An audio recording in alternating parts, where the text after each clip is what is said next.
in the lush, fertile land of Umuagu, where the river glistened under the moonlight and the trees whispered ancient secrets, lived Neka, a maiden of breathtaking beauty.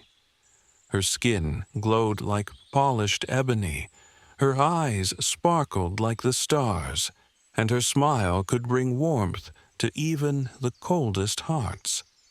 Every man in the village longed for her hand, but she remained mysterious and distant, politely declining every suitor. Neka lived alone at the edge of the village near the sacred forest, a place no one dared to enter after dark. Her beauty and aloofness sparked rumors.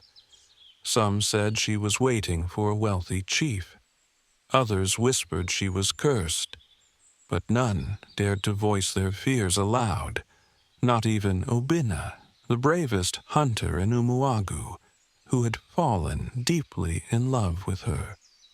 One fateful evening, during the full moon festival, Neka appeared more radiant than ever, dressed in a white wrapper adorned with beads that shimmered in the firelight.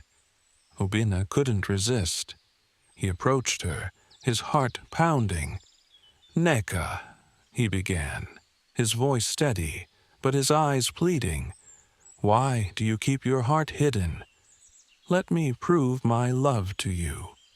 For a moment, Neka looked at him, her expression unreadable. Then, to everyone's shock, she nodded. "Meet me by the river at midnight," she whispered, her voice as soft as the night breeze. "If you are truly brave, come alone." As the village celebrated, Obinna slipped away, his heart a mix of excitement and dread. The river was eerily quiet, the usual chorus of frogs and crickets absent. The air felt heavy, and a strange chill ran down his spine. Neka appeared, her figure glowing under the moonlight. She smiled, but there was something unsettling in her eyes, something ancient and wild. "You are brave to come, Obinna," she said, stepping closer. Her voice was melodic, but it carried an undercurrent of menace. "I came because I love you," Obinna replied, though his voice trembled. Neka's smile widened. "Love," she echoed. "Do you love me enough to see my truth?" Before he could answer, her body began to change. Her smooth skin darkened and shimmered, her limbs twisted and elongated, and her legs fused together. Obinna watched in horror as she transformed into a massive black snake, her eyes glowing like embers. He stumbled backward, his heart pounding like a drum. But Neka, the snake, did not attack. Instead, she coiled around a nearby tree, her gaze locked on him. "This is my curse," she hissed. "By day, I am a woman. By night, I am this. It is the price I pay for breaking an oath to the river goddess. Do you still love me, Obinna?" Obinna was frozen, torn between his love for the woman and his fear of the creature before him. Finally, he found his voice. I need time," he stammered, backing away. Neka's expression, even in her serpent form, was one of sadness. "Time is a luxury I cannot afford," she said. "Tell no one of what you've seen, or you will share my fate." Obinna fled, his mind racing.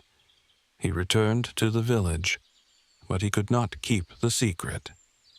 In his fear and confusion, he confided in the elders, who immediately called for a meeting. "She is an abomination," one elder declared. "We must drive her away before she curses the village."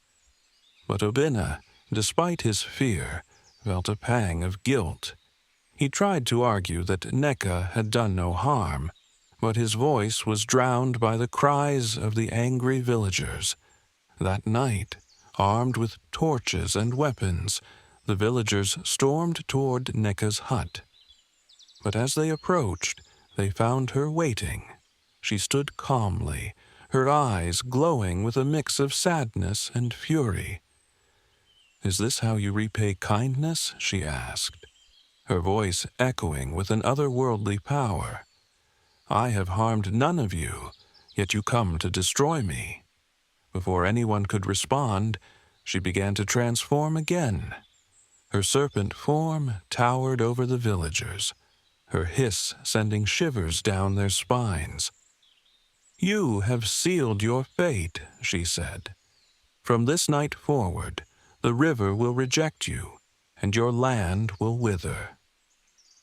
With that, she slithered into the sacred forest, disappearing into the shadows. True to her word, the river dried up, and the once fertile lands of Umuagu became barren. Obina, consumed by guilt, ventured into the sacred forest to find her, but he was never seen again. Some say Neka spared him, and they now dwell together in the heart of the forest. Others believe she devoured him in her rage.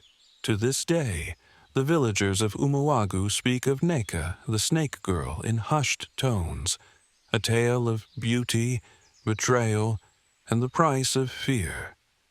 And on moonlit nights, some claim to see a glowing figure by the river, half woman, half snake, waiting for those brave or foolish enough to approach.